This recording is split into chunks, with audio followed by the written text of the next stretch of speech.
that my son committed suicide. And he committed suicide on my veranda, and my 2 small children are the ones who found him. And they kept telling me, "Mami, come and see, kuna game mbaya chichi anacheza." And it was a Sunday evening and we had just had supper. And I thought that it was just one of his antics because he was a difficult boy. He became very difficult after he failed his Form 4 exams. And so finally, when they kept going and coming, and I was in my room. When I went outside, I found my son hanging on my veranda. And the most wicked sight in my life is to see his tongue hanging almost up till here, because he had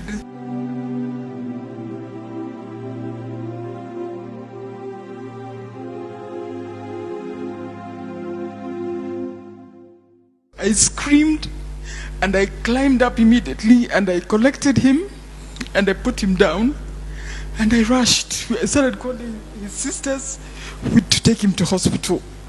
So we rushed to hospital, but when we reached there, the hospital told us that nobody actually was doing anything. They checked it. I told them to put him on oxygen because he was lacking oxygen, and his fingers had become gray because there was no oxygen. That usually happens after 2 minutes or about 6 minutes of lack of oxygen in the body. So I walked out and I just went and I told God, "God, please help me. Please help me." So when I went back, they were not doing anything. I asked them, "Why aren't you doing anything?" And then it just dawned on me that actually it was over. And as it was over, there was no need for oxygen. And there was no need for anything else. And so we had to wait there until we reported to the chief, reported to Embakasi police, and wait until about 3 o'clock when the police vehicle came to take my son and put him in a vehicle car and take him to the mortuary. That is the most wicked, hateful thing that you'll ever need to see. Youth, hakuna kitu ngumu sana ile huwezi kuongea. There is nothing. There is nothing so hard that cannot be discussed. Whether it was sexual violence, which I came to discover that he had been sodomized, whether it was bullying in school, whether it was peer pressure, whether it was failing his exams. So when he failed his exams, first of all, his knowing depression makes you have all the symptoms that are mentioned in that paper. All of them, he had them.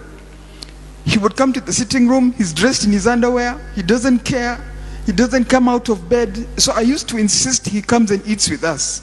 He doesn't want to eat with us. And so they become very difficult when depression hits. So recognize, please, when somebody starts shutting down, there's a problem. This boy had grown up as a very healthy, loving, fun-loving boy, full of love, full of laughter, full of jokes. But something happened somewhere along the line, and he just started withdrawing. And I kid you not, within 6 months, he had committed suicide. Youth, I want to tell you, you know, you can think that you're the one in the problem. There's a place you will reach, you will be unable to pull yourself out again. So before you reach that pit, before you reach that bottom, please ensure that you have talked to somebody. Please ensure that you have shared with somebody. There's nothing too hard. There's nothing too hard. The Bible says there is nothing new under the sun. So anything that you're going through is not new. It has happened to somebody else, and it can be solved.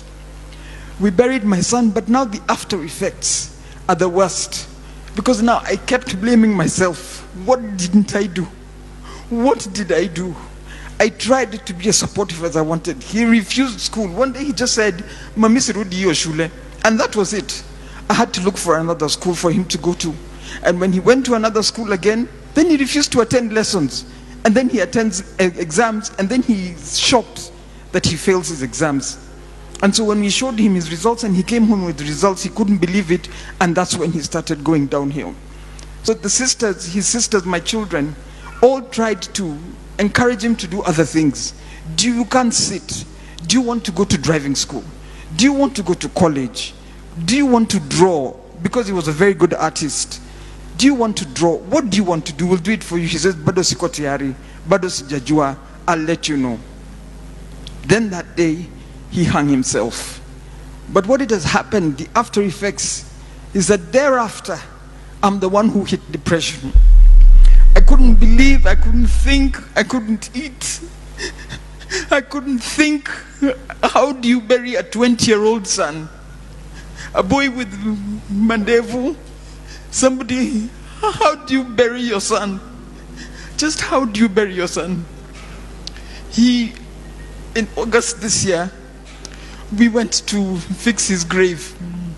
And there's nobody who feels the pain apart from a mother, apart from a brother, apart from a sister. Nobody feels that pain. You might think that you're in a pit, but you're not.